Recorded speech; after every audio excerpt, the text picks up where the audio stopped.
क्या है कार्य और निष्काम कर्म की परिभाषा। एक बार फिर से आप सभी का बहुत बहुत स्वागत है। आज का विषय है एक ऐसे महापुरुष पर जो बल का नहीं भक्ति का पर्याय है, जो रामायण में सबसे तेजस्वी योद्धा है पर साथ ही सबसे विनम्र सेवक भी। वह कोई और नहीं हनुमान है, निष्काम कर्म, पूर्ण संपूर्ण और कार्य के प्रतीक। क्योंकि उनका जीवन भगवत गीता का चलायमान रूप है। कर्म करो, फल की चिंता मत करो।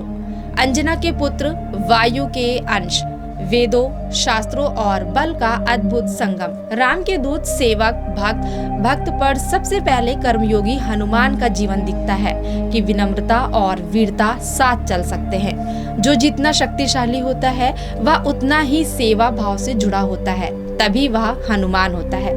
निष्काम कर्म का अर्थ होता है कर्तव्य करना बिना फल की चिंता किए। हनुमान इसका जीवंत उदाहरण है। उन्होंने लंका जलाई पर कोई स्वार्थ नहीं, सीता का संदेश तो पहुंचाया पर अहंकार नहीं, संजीवनी लाए पर गौरव नहीं मांगा, राम की भक्ति की पर बदले में कुछ न चाहा। हनुमान ने काम किया सिर्फ इसलिए क्योंकि वह धर्म था, और यही है निष्काम कर्म। हनुमान के जीवन में सबसे गहरी बात है उनका अहम का विसर्जन। जब श्री राम ने कहा, हनुमान तुम कौन हो, तो हनुमान ने उत्तर दिया, देह दृष्टा दासो अहम, जीव दृष्टा अंशो अहम, आत्म दृष्टा त्वमेव अहम। इसका मतलब ये है कि शरीर से मैं दास हूँ, जीव से मैं अंश हूँ और आत्मा से मैं आप ही हूँ। यह उत्तर कर्म योग, ज्ञान योग और भक्ति योग तीनों का सार है। हनुमान कभी थकते नहीं क्योंकि उनका कार्य राम के लिए होता है। सेवा में शक्ति है। जब उद्देश्य निजी नहीं उच्च होता है तो थकान भी तपस्या बन जाती है। हनुमान हमें सिखाते हैं कि कार्य को पूजा समझो, परिणाम ईश्वर पर छोड़ दो। सेवा में स्वभाव और स्वभाव में साधना रखो। हनुमान वो हैं जो कहते नहीं बल्कि करते हैं, और करते हैं क्योंकि वो सही हैं, ना कि इसलिए कि उन्हें कुछ चाहिए।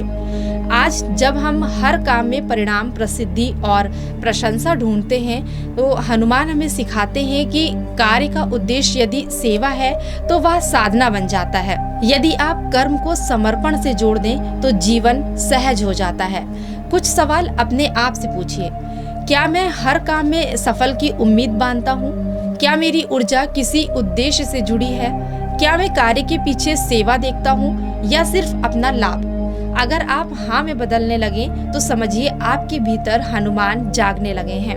हनुमान ना तो भगवान बनने चले, ना ही किसी पद के भूखे थे। वे तो सिर्फ राम के सेवक थे और इसी में उनका संपूर्ण वैभव था।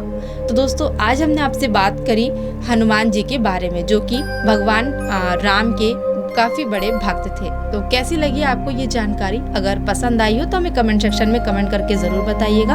और अपनी नेक्स्ट वीडियो में हम ऐसे ही आध्यात्मिक व रोचक कहानियों के साथ आपके सामने फिर से हाजिर होंगे। आज के लिए फिलहाल इतना ही। मैं आपसे आज्ञा चाहती हूँ। धन्यवाद।